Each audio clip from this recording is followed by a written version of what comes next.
Mois de l'histoire des Noirs, dimanche 27 février 2022, vieux bureau de poste de Lévis. J'assiste au spectacle Causerie Parlons diversité et culture organisé par le Tremplin, le Centre pour personnes immigrantes et leurs familles. Ils ont invité 3 artistes noirs de 3 disciplines et de générations différentes pour discuter de la diversité dans la culture québécoise à partir de leur propre expérience. Tiens, ça bouge déjà un peu sur scène. Ça doit être Catherine Jean-Baptiste. C'est une jeune artiste super prometteuse de Lévis, en art visuel. Elle a l'air absorbée par son tableau. Tiens, un buste de femme noire, la tête inclinée par en arrière, les bras tendus vers le haut avec des fleurs. Des feuilles de musique aussi. Il y a pas mal de mouvements dans son œuvre. Oh, elle ajoute des couleurs, l'on dirait. Ah là, c'est Martin David Peters qui arrive. Il est plus grand que je pensais. Je l'ai vu au théâtre et à la télé, mais je savais pas qu'il avait publié un roman aussi. Clark et la peau de l'ours. C'est une fiction en lien avec le sujet d'aujourd'hui. Il va nous en lire des extraits, je pense. Ce qu'on entend là, c'est Guillaume Tondreau, le guitariste de Valérie Clio, auteur, compositrice et interprète. Je les ai vus en spectacle à l'automne passé avec leur band au complet. C'était génial. Hâte de voir comment ça sonne en formule voix-guitare. Bon, l'éclairage baisse. Je pense que ça va commencer en musique.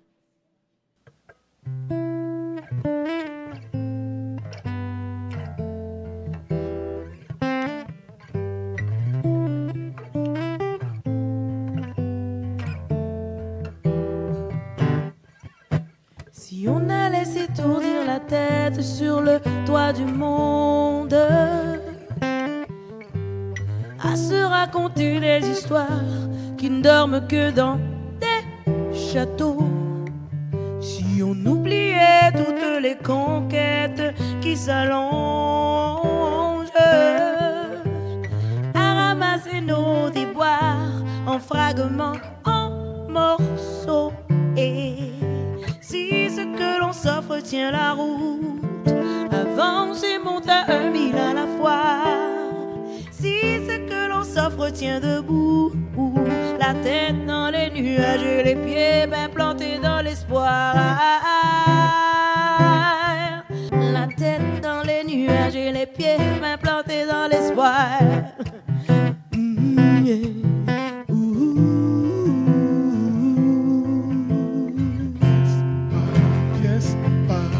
Rendez-vous sur le toit du monde. Pièce par pièce, pièce par pièce. Allons gravir les étages. Pièce par pièce, Pièce par pièce, par pièce, par pièce, par pièce, par pièce, pièce par pièce, par pièce, par pièce, par pièce. J'ai posé mes doutes à Shanghai sur le toit du plus haut gratte-ciel, et je les ai regardés s'envoler comme un papillon, comme un papillon, comme un papillon, comme un papillon, comme un papillon, comme un papillon, comme un papillon.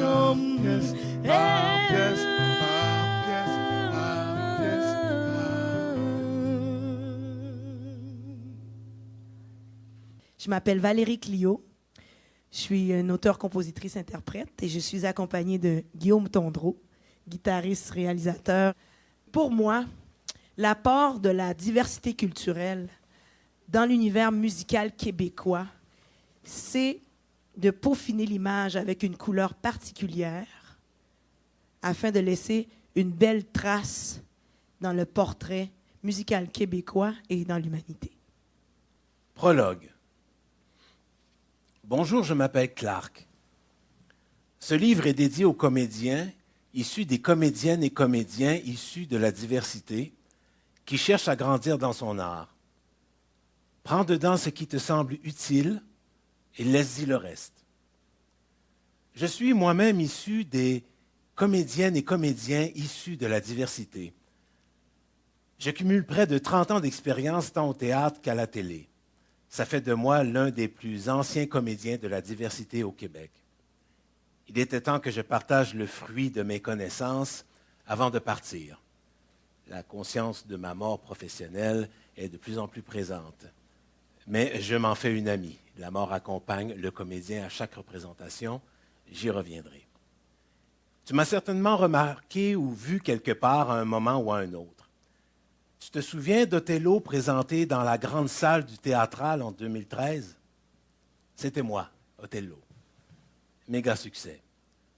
Je n'ai jamais remporté de prix d'interprétation, ni même été cité en nomination, mais mon travail est reconnu par mes pairs et mon visage est familier à bien des passants qui me saluent d'un sourire et d'un hochement de tête. Il serait malhonnête de ma part de ne pas reconnaître l'influence des metteurs en scène établis, des rencontres marquantes, auprès de qui mon art a su puiser des énergies nouvelles et s'épanouir bien au-delà des pétales. En revanche, je n'ai pas beaucoup voyagé.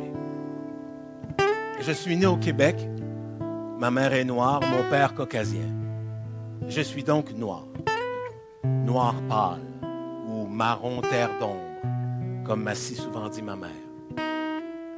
Étant originaire du Québec et mes parents aussi, je n'avais pas de véritable raison d'aller visiter une lointaine parenté à l'étranger. Et voyager pour voyager, ce n'est pas mon style. Tout mon vécu est enraciné ici, et mon jeu de comédien s'en ressent. Ce n'est peut-être pas ton cas.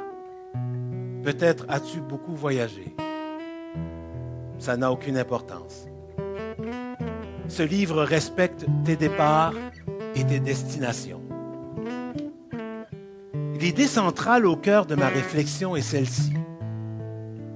L'art n'a pas besoin de diversité. L'art se suffit à lui-même et ne s'élève que par sa seule beauté. Je m'appelle Martin David Peters. Je suis auteur et comédien. J'ai grandi à Bernières, juste ici à côté et aussi dans le bas du fleuve. Pour moi, le principal apport des minorités culturelles à la littérature québécoise, c'est la création d'une parole qui nous révèle à nous-mêmes. Bonjour à tous, moi c'est Catherine Jean-Baptiste. Pour moi, ça représente quoi la diversité culturelle dans le monde de l'art visuel au Québec? La diversité culturelle, pour moi, ça apporte une perspective. On parle souvent de perspective quand on fait de l'art, comment on voit, comment on dessine quelque chose, comment on prend un cadrage, un portrait.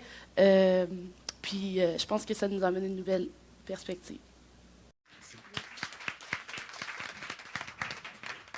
Trois artistes inspirés et inspirants. Mais je suis curieuse de savoir, qu'est-ce qui les inspire eux autres? Est-ce qu'ils en ont eu des modèles? Oui, moi j'en ai eu. J'en ai eu juste avant de vous parler des quelques modèles que j'ai eus dans ma vie comme comédien et aussi comme auteur. Je vais vous lire un autre extrait de mon livre qui est dans le thème des modèles. Je ne me souviens plus quel âge j'avais. Mon père bricolait au sous-sol quand je suis revenu de l'école. À l'époque, mon père bricolait au sous-sol quand il habitait encore avec nous. J'étais pas mal excité, je suis allé le voir en bas. On se serait cru dans un monologue d'Yvon Deschamps. J'ai dit, « Pa, on va fêter la journée des enfants la semaine prochaine à l'école. » Il me fait, « Ah. » J'ai dit, « Pa, on va faire un défilé dans la rue. » Il me dit, « Faites attention pour ne pas vous faire écraser, là. » J'ai dit, « Pas de danger, il va y avoir des polices à cheval, une fanfare, un camion de pompiers, des marionnettes géantes, des majorettes. Monsieur le maire va être là, puis un char allégorique. Puis devine quoi? » Il dit, « Ah, c'est beau, des chars allégoriques. » J'ai dit, « Ils m'ont demandé si je voulais défiler sur le char, papa. » Il fait, « Ah. » J'ai dit, « Pa, je vais être assis sur le char allégorique. » Il me dit, « Toi? » J'ai dit, « Oui. » Il me dit, « Pourquoi toi? » J'ai dit, « Ben, pas juste moi, on va être 6. » il va y avoir Li, Chimamanda, Mohamed, Nukasuk, Dimitrios, puis moi. Et il dit, un char ethnique? J'ai dit non, allégorique. Il me dit, OK, accote-toi, fiston, là, on va se parler. J'aimais pas ça quand mon père décidait de me parler. J'ai dit, t'as l'air choqué, papa? Il me dit, pourquoi je serais choqué? Hein? Ils veulent parader la diversité ethnique à l'école, dans les rues du coin. Hein? Ils veulent exhiber mon fils, puis les 5 autres comme une variété de beignes dans un comptoir à pâtisserie. Ils veulent faire de la journée des enfants la journée de la charrette des minorités visibles. Pourquoi je serais choqué? Hein? T'es-tu choqué, toi? J'ai dit non. Il me dit parfait. Il dit maintenant, écoute bien ma question parce que je ne la répéterai pas. Tu te considères-tu comme un beigne? Mon père me fixait comme un animateur de quiz. J'ai dit, un beigne, ça dépend. Il me dit, c'est-à-dire? Je dis, des fois, je me pogne le beigne. J'ai vraiment ri de ma joke, pas mon père. Et il me dit, tu montes pas sur ce char-là. J'ai dit, Mohamed, Chimamanda, Li, Dimitrios, Nukasuk, ils ont tous dit oui, papa.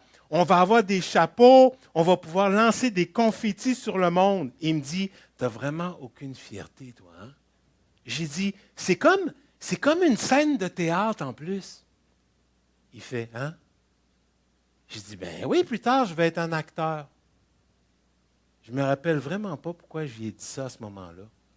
Je n'étais même pas sûr de savoir c'était quoi, ça, un acteur. À part Sidney Poitier. Mon premier modèle comme comédien, c'est effectivement Sidney Poitier.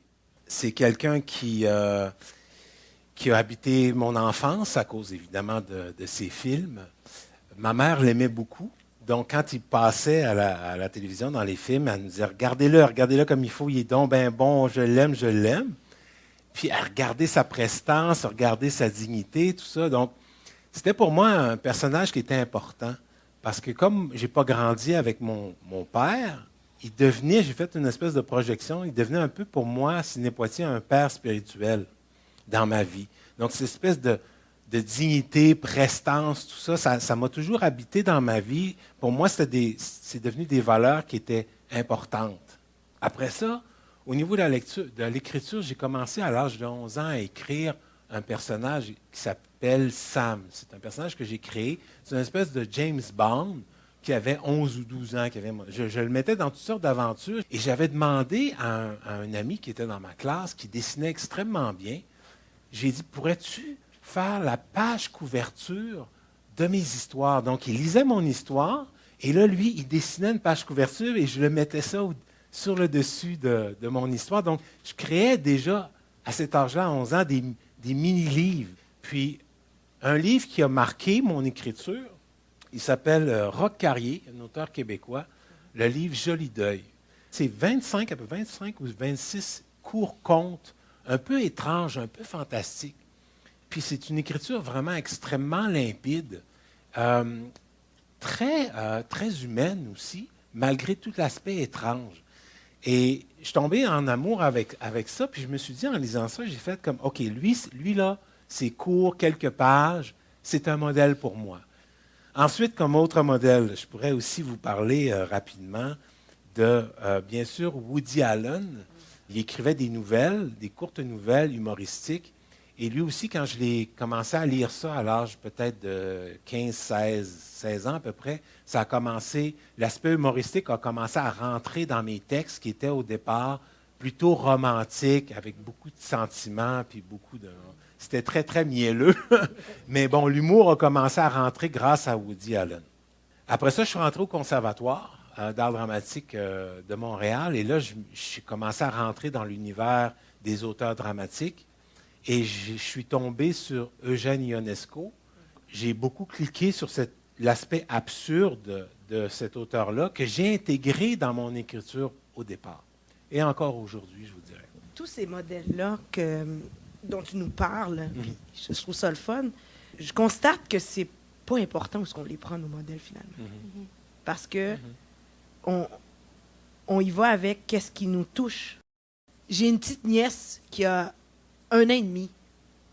Elle sait même pas qu'elle marche sur cette planète. Puis elle chante tout le temps. Puis j'aimerais ça un jour que les petites nièces, dans 20 ans, quand ils vont apprendre à triper sa musique, comme moi quand j'ai vu Whitney Houston pour la première fois chanter I Wanna Dance with Somebody, ils ont su à ce moment-là qu'ils voulaient faire de la musique puis qu'ils voulaient chanter.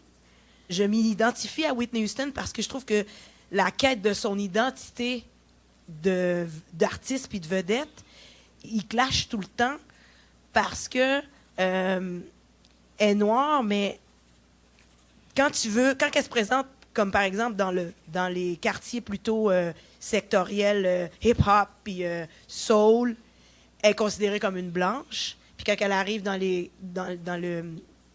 la phase où elle est assise à côté d'une Barbra Streisand, elle est considérée comme une noire. Et c'est ce que je vis, moi, continuellement, quand je fais aussi de la musique, tu sais, parce que quand je fais de la musique en anglais, ça va. C'est normal. C'est du jazz, c'est du blues. C'est normal. Mais si je fais de la musique en français, au Québec, c'est comme, est-ce que ça fait partie de la culture québécoise, cette musique-là?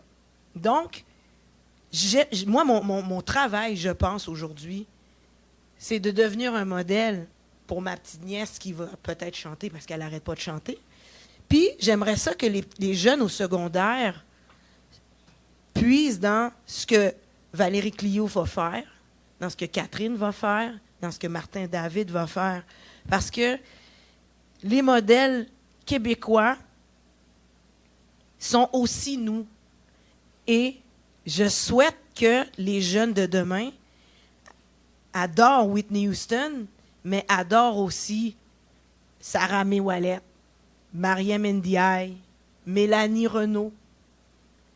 J'aimerais ça que ça arrive, cet accident-là, parce que c'est la vie qui fait qu'on est rendu ici. Nos parents ont choisi de venir ici, et ici, c'est chez nous aussi. Donc, musicalement, moi, c'est comme ça que je m'exprime. Alors, pour moi, les modèles, là, je te dis, Catherine, c'est à nous de le faire. C'est intéressant, mais je me demandais, tu sais, dans le fond, nos modèles, on les prend où ce qu'ils sont, puis on s'intéresse. Tu sais, on les choisit, mais on les choisit pas d'une façon. J'ai l'impression qu'il y a une partie qui est inconsciente là-dedans, dans nos modèles. Là, tu sais. Tu parlais de Mariam tantôt. Puis, moi, je suis plus jeune. J'ai comme vécu la fin de ce que toi, tu as vécu. Puis aujourd'hui, je vois vraiment, tu sais, je suis enseignante aussi, puis je vois les jeunes, les petites métissées, les petites noires, ce qu'ils vivent. Puis j'ai envie d'avoir YouTube, par exemple, pour leurs cheveux, puis d'avoir accès à voir à la télé québécoise plein de gens. Puis moi, on dirait que je suis arrivée juste à la fin, juste. Puis j'organise dans mon école, je fais venir Mariam cette semaine. Puis je me sens comme une petite fille aujourd'hui. Je la fais venir pour les jeunes, mais je la fais un peu venir pour moi, parce que c'est vraiment comme, j'aurais donc aimé ça, avoir cette personne-là. Ça ne veut pas dire que j'ai pas eu de modèle. Puis mes modèles, ils ont été vraiment enrichissants, puis ils ont développé la personne que je suis. Puis que ce soit des artistes, que ce soit pas rapport avec la discipline que je fais aujourd'hui, mais c'est comme une espèce de petit filon, tu sais, le petit banane plantain que tu vas chercher, qui est comme, ça, c'est comme moi, puis j'ai pas besoin de faire un détour pour m'identifier à cette personne-là. C'est pour ça que je pense qu'il faut s'engager. L'engagement. Intéressant, ça. Est-ce qu'on se sent obligé d'être engagé quand on est un artiste noir? Avec le temps, je suis capable de dire maintenant que non, je n'ai pas besoin de me sentir engagée. Sauf que quand je flippe le 25 cents de l'autre côté, le retour du regard des gens m'oblige à m'engager à une certaine manière parce que j'ai la peau foncée. Puis l'autre aussi étage, c'est que je suis une femme à la peau foncée. Puis l'autre étage que je rajoute, l'autre couche, c'est que je suis une femme à la peau foncée qui fait de la musique au Québec en français. Parce que j'ai toujours à... pas justifier, mais, tu sais, toi, juste par catégoriser dans quel domaine, dans quel critère musical que tu es, puis moi, je dis, je fais de la soul en français. Les interrogations dans les yeux, c'est comme, ça n'existe pas. Et moi, je me dis, oui, je suis là, ça existe. Je me rends compte que inconsciemment, on le fait, tu sais, juste comme je disais, en étant qui on est un peu un statement. Puis cette toile-là que je suis en train de travailler, il y a environ 6-7 ans, j'avais fait une version très semblable de celle-là. Puis je pense que depuis que je suis plus engagée, plus sérieusement, c'est là que je vois l'impact. Puis tu sais, c'est sûr qu'on parle d'identité, tantôt on parlait d'identité. C'est une identité, je sais pas, je choisis de dire que je suis noire, ou en fait, je sais pas si j'ai fait un choix à un moment donné, j'ai décidé que je suis noire, mais je suis quand même moitié noire et moitié blanche. C'est vraiment 50%, techniquement. Et c'est juste que ce qui paraît plus, c'est avec qui on me met à côté de qui. Puis, si je me mets à côté de quelqu'un qui est plus pâle, ben, je vais avoir l'air plus foncé. C'est une perspective encore. On en revient à ça. Mais c'est ça, la première fois que j'avais fait quelque chose de semblable, c'était une femme blanche que j'avais dessinée. Puis j'ai commencé à travailler. C'est aujourd'hui que j'ai réalisé que quand je l'ai installé là, quand je l'ai vu, que j'ai refait un peu le même projet, mais comme 5, 6, 7 ans plus tard, avec une identité différente, plus assumée, je me suis trouvée... Tu sais, on parlait l'autre fois de comme notre identité en tant que femme métissée, en tant que femme québécoise, en tant que femme artiste. C'est... des fois, je me dis, si j'avais eu Marième quand j'avais 12 ans, ou Valérie, ou, tu sais, comme plein de gens comme ça, est-ce que ça serait arrivé plus tôt dans ma vie d'assumer la femme noire que je suis, puis de l'intégrer dans mon art dès le début, ou, tu sais, c'est une question, tu me poses cette question-là, puis j'ai pas vraiment la réponse oui ou non, là, tu sais. Je pense que c'est en construction, mais c'est sûr qu'aujourd'hui, je pense que je suis vraiment plus groundée dans qui je suis, mon identité, puis c'est sûr que ça transparaît à travers ce que je fais plus. En tout cas, ce qu'elle est en train de peindre, Catherine, je sais pas si c'est très engagé, mais c'est pas mal beau. Oh, quelqu'un veut prendre la parole dans la salle? Moi, je viens de Madagascar. C'est une île à côté du continent de l'Afrique. Ça va faire bientôt 1 an, au 1er mars, que je suis arrivé ici au Québec. Donc, je ne connais pas encore grand-chose au Québec, à la ville de Lévis. Mais par contre, il y a 15 ans passés, en 2005-2004, je pense, il y a un artiste noir qu'on appelle Corneille, ici. Donc, certains peut-être le connaissent.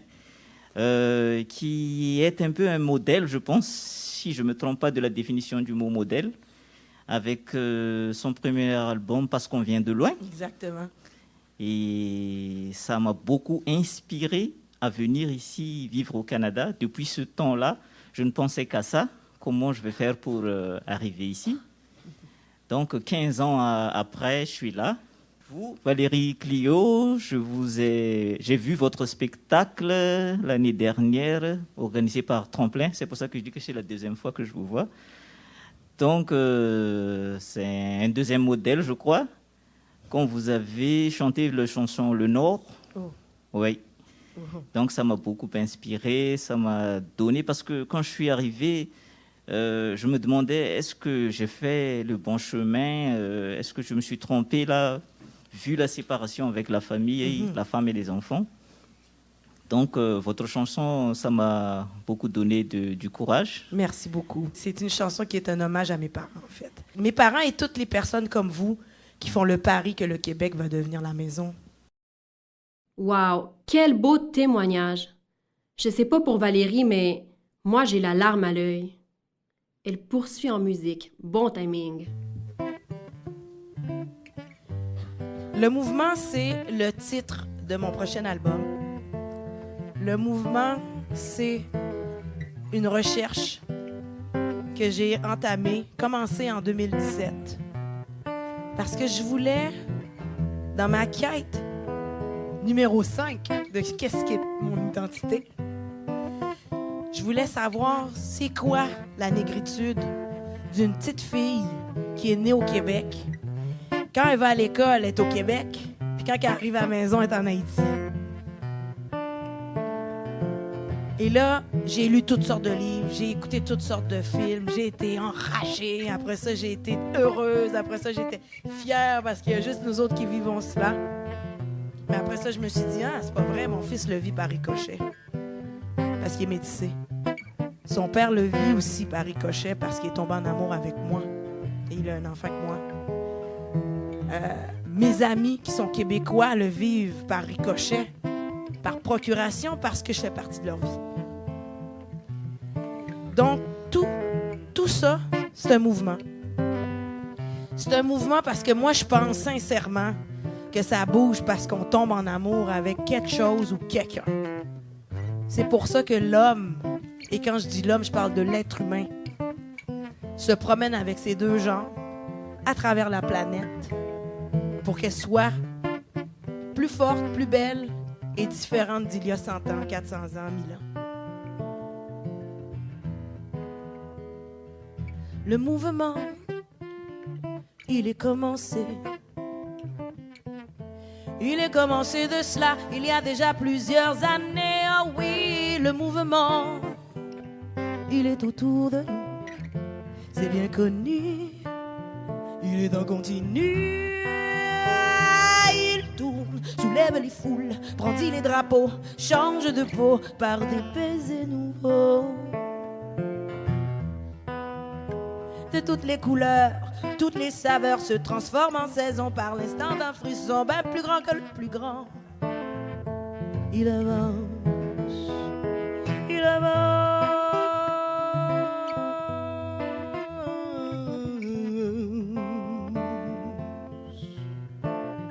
Oh, il avance,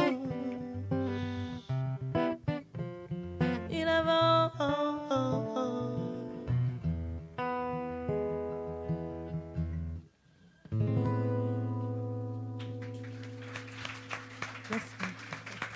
Quelle belle chanson!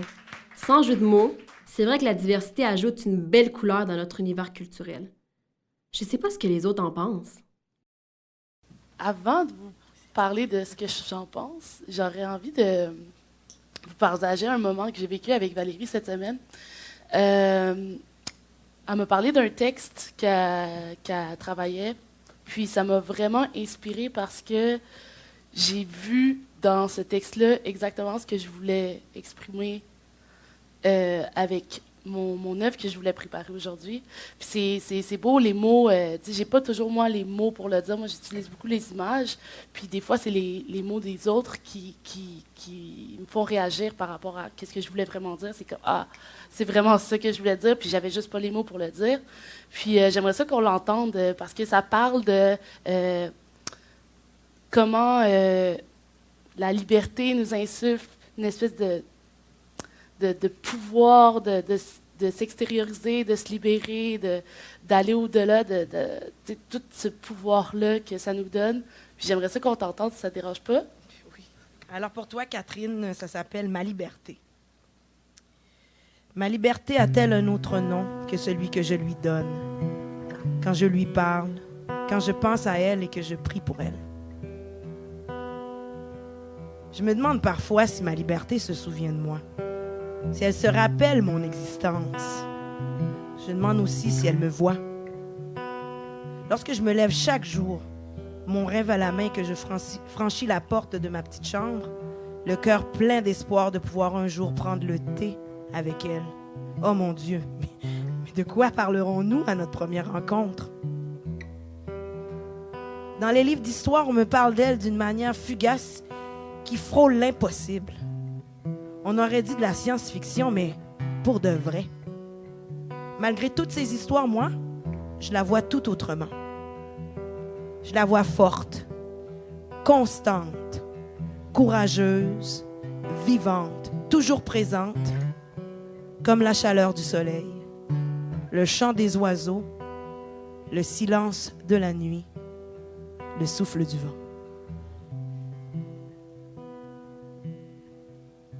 C'est beau, hein? Je trouve que ce que la diversité culturelle emmène dans le milieu des arts, surtout les arts visuels, mais dans la société en général, c'est une espèce de... c'est comme un cône. Je vais vous poser une question. Est-ce que vous savez comment ça fonctionne? Comment est-ce que l'œil, biologiquement, comment on voit les couleurs? Quelqu'un qui sait? Je suis enseignante, ça paraît, hein? Je pose des questions. En fait, c'est ça. Dans l'œil, en fait, comment il est où exactement? Mais ce qui nous permet de voir, c'est ce qu'on appelle les cônes. On a 3 types de cônes. On a un cône jaune, un cône rouge, puis un cône bleu. C'est un peu les couleurs primaires, là, si vous connaissez. Puis c'est ce qui fait en sorte qu'avec la lumière, c'est un procédé assez complexe, je dirais, complexe à expliquer quand on n'est pas optométriste ou quelque chose comme ça, mais c'est ce qui nous permet de cerner, en fait, parce que tout ce qu'on voit, c'est de la lumière, puis c'est décodé par le cerveau et tout ça. Mais en fait, pourquoi j'en parle, c'est que ce qui est intéressant, c'est on parle souvent des daltoniens. Quand on parle de ça, les daltoniens, on pense qu'ils voient en noir et blanc, souvent, là, c'est un stéréotype. C'est souvent pas ça. Il y a souvent un cône qui est manquant, un cône qui est déficient. Dépendamment, il y a plusieurs types de daltonisme. Et ce qui va arriver avec les daltoniens, c'est pas qu'ils vont pas voir les couleurs. C'est pas comme s'il y a un spot où ce qui est invisible, c'est qu'ils vont voir la couleur d'une autre façon que nous, on la voit. Si on a les 3 cônes, on va voir plus de couleurs. Donc, par exemple, s'il nous manque le cône bleu, ben ça va être surtout, il n'y aura pas l'élément bleu, il y aurait les verts, on va les voir comme des bruns, ça va... Mais si je pointe un vert à un daltonien, il va voir le vert, il va reconnaître le vert, c'est juste qu'il ne le verra pas comme nous, on le voit. Je ne sais pas si vous me suivez jusqu'ici. Okay. Puis, quand on rajoute un cône, c'est comme si les couleurs qu'on voyait, on les voit avec encore plus de nuances, encore plus de possibilités, encore plus... C'est pas un problème d'être daltonien, c'est pas un problème de ne pas voir avec les 3 cônes, c'est pas un problème de ne pas voir les différentes nuances que la diversité va voir, elle. On va continuer notre vie sans problème, mais c'est comme si c'est un blind side, c'est comme une espèce d'angle mort qu'on n'a pas. Puis en arrivant dans la musique, dans les arts de la scène ou les arts visuels ou n'importe quel aspect de la vie, je pense que ça rajoute juste quelque chose de plus. Au lieu de toujours manger les mêmes recettes qu'on fait toujours d'habitude, ben là, arriver avec une nouvelle recette, qu'on va tomber en amour avec cette recette-là, qui va soudainement devenir un repas qu'on fait toutes les semaines à la maison, mais c'est quelque chose de plus. C'est pas quelque chose qu'on enlève. On n'enlève rien à ce qui est déjà là. C'est comme on voit encore mieux, on voit encore plus. Ça nous amène à voir d'autres perspectives qu'on ne verrait pas autrement. Tu sais, quand on parle de diversité, on parle de couleurs, ben, il y a toutes sortes de types de peintures, de toutes les couleurs ici autour de moi. Il n'y en a pas juste un noir, puis il n'y en a pas juste un blanc, puis il n'y en a pas juste un gris. Tu sais. Il y a d'autres couleurs, puis je pense que ça vaut la peine d'en parler aussi. Là. Par rapport à la diversité, ce que je remarque, pour moi, c'est la diversité des chemins. Parce que c'est beaucoup ça, parce qu'on est les 3 ici, 3 noirs, mais on a chacun notre chemin, notre vision, notre bagage. C'est ça qu'on a partagé avec vous, c'est ça notre diversité. La diversité des chemins. C'est bien dit, ça. Je me demande, est-ce que les choses ont changé depuis qu'ils se sont engagés sur ces chemins-là? Moi, ce que je peux voir aujourd'hui, c'est que je peux jouer des personnages qui s'appellent Serge Caron, ou Benoît Ouimet, ou vraiment, parce qu'au départ, c'est pas écrit pour un personnage noir.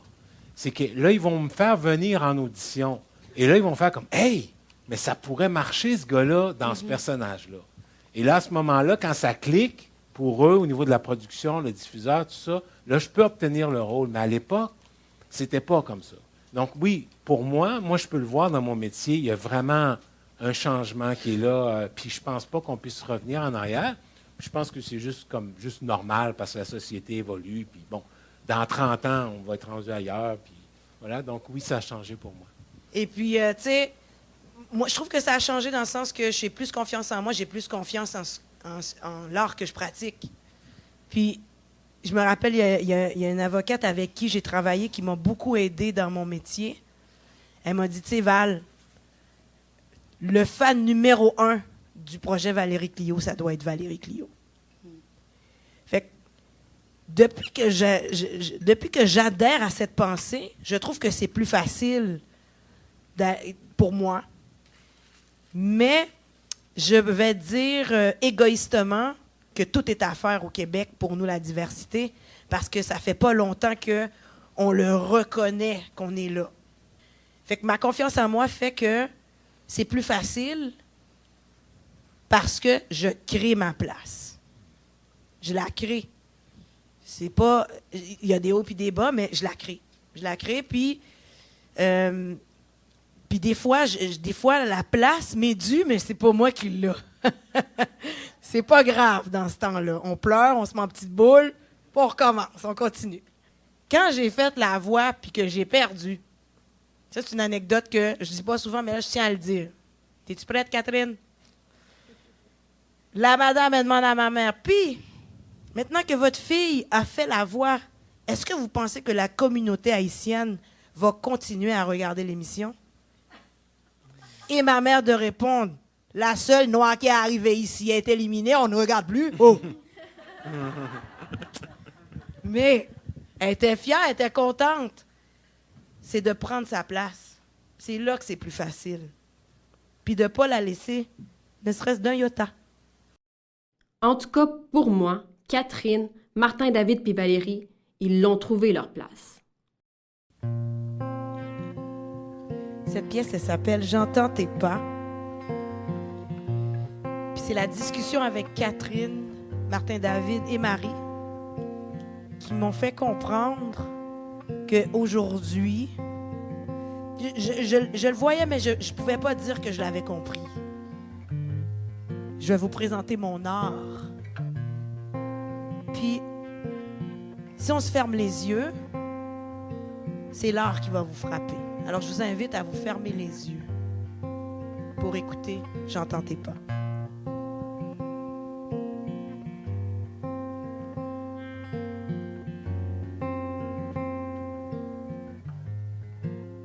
J'entends tes pas sur le dos des heures, ils chantent en chœur dans tous mes rêves. Lorsque tu parles d'amour sur le chemin, mon cœur suit le rythme de tes mots.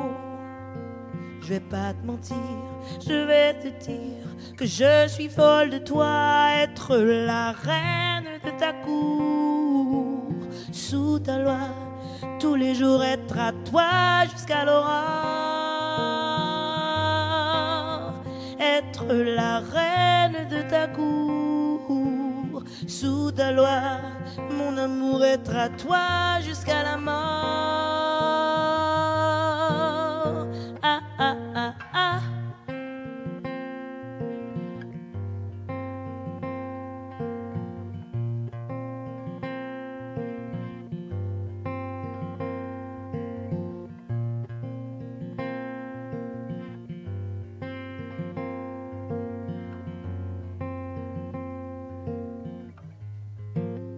J'entends tes pas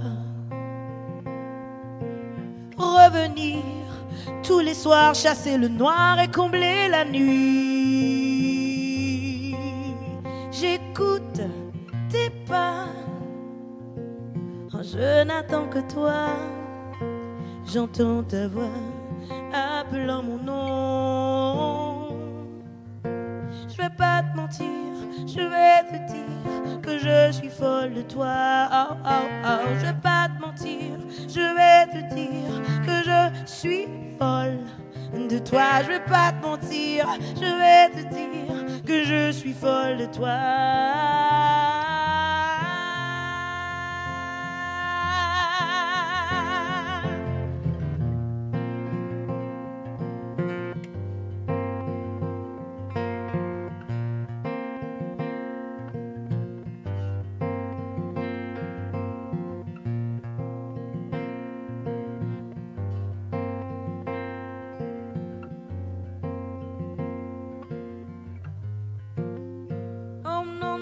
Je vais pas te mentir, je vais te dire que je suis folle de toi.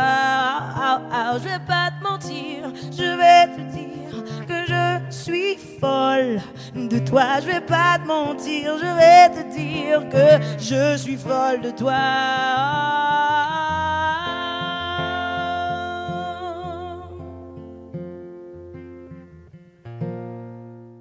Pour moi, ce qu'on vient de vivre en ce moment, c'est très beau. Puis, oui, c'est nous, mais c'est aussi vous. C'est tout le monde qui fait ce qu'on a vécu. Puis pour moi, c'est ça la diversité, je vous l'ai dit.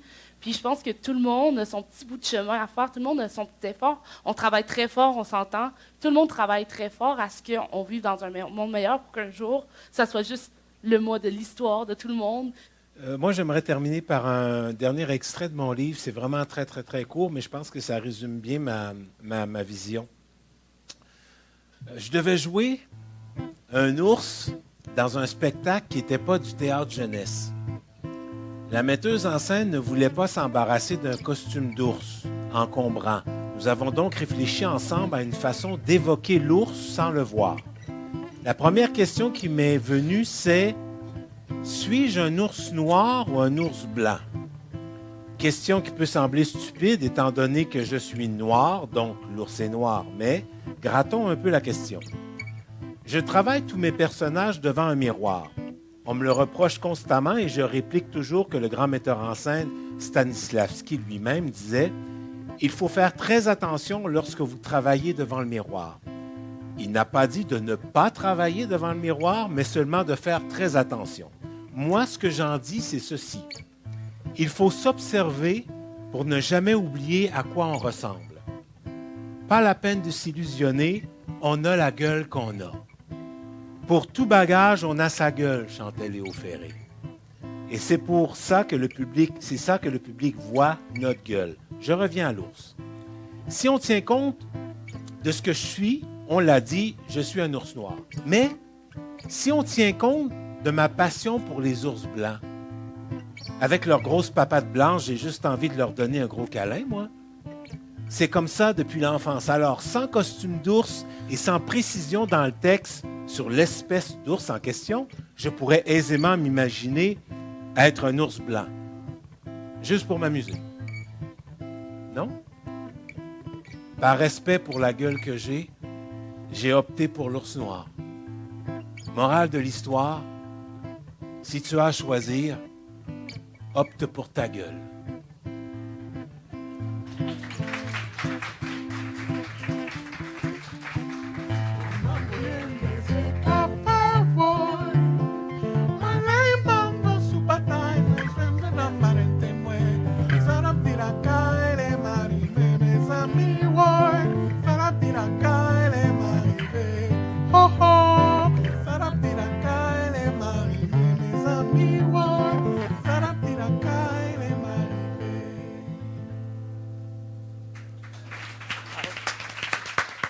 Quel bel événement, vraiment. Merci au Tremplin Centre pour personnes immigrantes et leurs familles d'avoir organisé ça en collaboration avec le gouvernement du Québec.